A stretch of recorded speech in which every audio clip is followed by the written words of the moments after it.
মছলা বাটাৰৰ টুইষ্টৰ সৈতে পাচলিৰ মিশ্ৰণ এই ৰেচিপিৰে সৈতে আপুনি মুম্বাইৰ আটাইতকৈ জনপ্ৰিয় ষ্ট্ৰীট ফুড অতি সুস্বাদু পাও ভাজি ইয়াম্মি আমুল বাটাৰৰ সহায়ত আপোনাৰ ৰান্ধনি ঘৰলৈ লৈ আহিব পাৰে এই উপকৰণসমূহ আপোনাক প্ৰয়োজন হ'ব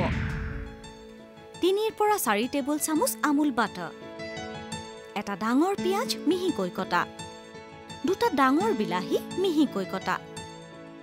দুটা আলু সিজোৱা আৰু পিটিকা কৰা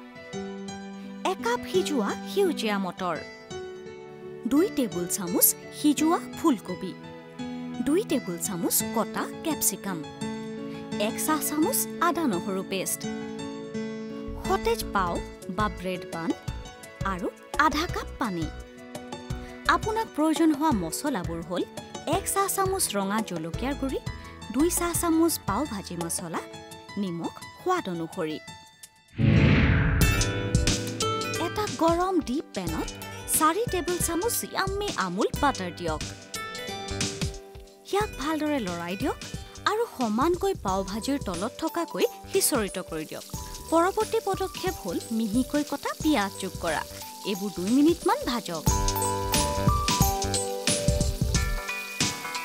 তাৰ পিছত আদা নহৰুৰ পেষ্ট যোগ কৰক আৰু ভালদৰে লৰাই দিয়ক তাৰ পিছত ক্যাপসিকামবোৰ মিহিকৈ কটা বিলাহীৰ সৈতে যোগ কৰক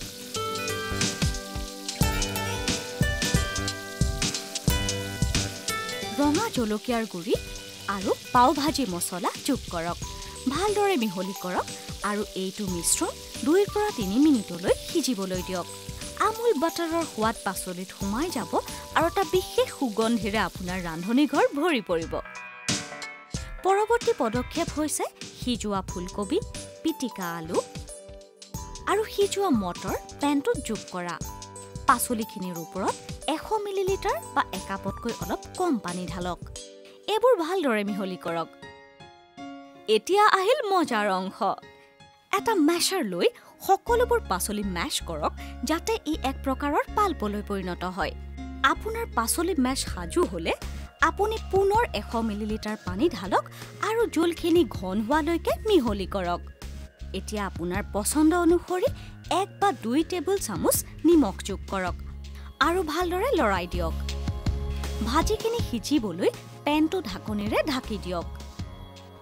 ডিশটো ঘন হৈছে নে নাই হেয়া ঢাকনি আঁতৰাই পৰীক্ষা কৰক